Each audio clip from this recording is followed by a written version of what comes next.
আরজিকর হাসপাতালে সুপার হিসাবে যোগ দিলেন সপ্তর্ষি চট্টোপাধ্যায়।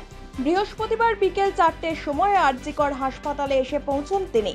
দায়িত্ব নেওয়ার পর পরিস্থিতি খতিয়ে দেখা হবে বলে জানান আরজিকর হাসপাতালের নতুন সুপার সপ্তর্ষি চট্টোপাধ্যায়। তিনি বলেন, ডাক্তাররা যে আন্দোলন করছেন, আপনি কি তাদের কাজে ফেরার জন্য আবেদন রাখবেন?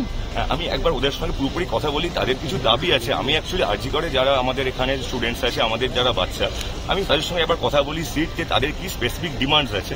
তাদের যে স্পেসিফিক ডিমান্ডস আছে ওটা আমি না দেখলে it's very too early two comment on this issue right now. আমি নিশ্চয়ই ওনাদের সঙ্গে কথা বলবো এবং আমরা এক্সপেক্ট করছি very early will come back to the normalcy.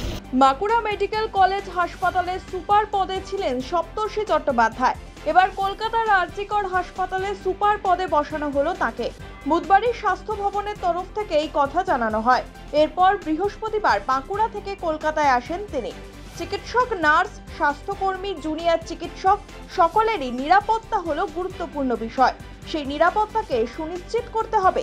এদিন আরজিকর হাসপাতালে এসে প্রথমে এই কথাই জানান নতুন super Saptarshi Chattopadhyay. Of all the medical students, safety of all the on duty doctors, no শুধু on duty না, safety of all the doctors even, কারণ আমরা সবাই তো on duty না, যারা আমরা যখন হসপিটালে থাকি তখন we don't fall under on duty. The safety of the entire doctors, entire staffs, entire paramedics, যতজন আরজি করে আমরা কাজ করি সবার সেফটিটা হচ্ছে আমাদের ফার্স্ট এন্ড প্রাইমারি কনসার্ন। চিকিৎসকেরা কর্মবিরতি তুলে নেবেন সে ব্যাপারে আমি অ্যাকচুয়ালি ওনাদের সঙ্গে একবার কথাবার্তা বলি, কারণ জাস্ট জয়েন করছি। জয়েন করলে I surely I sit and talk to them, ওদের সঙ্গে কথা বলবো আমরা। গত 9ই আগস্ট আরজিকর হাসপাতাল ও মেডিকেল কলেজের তরুণী চিকিৎসককে নৃশংসভাবে হত্যা করার ঘটনায় তোলপাড় গোটা দেশ।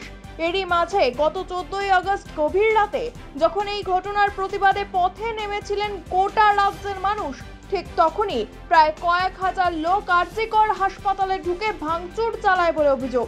এই ঘটনাটি নিয়ে ইতিমধ্যেই প্রশ্ন তুলেছে supreme court.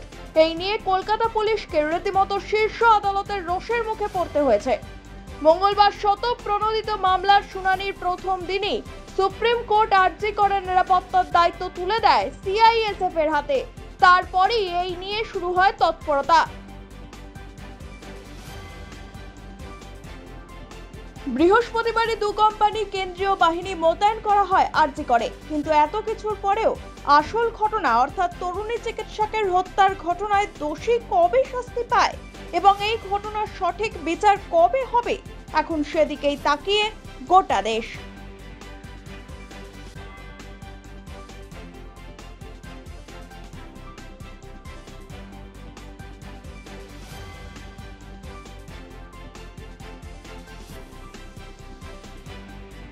Bureau report, one India Bangla.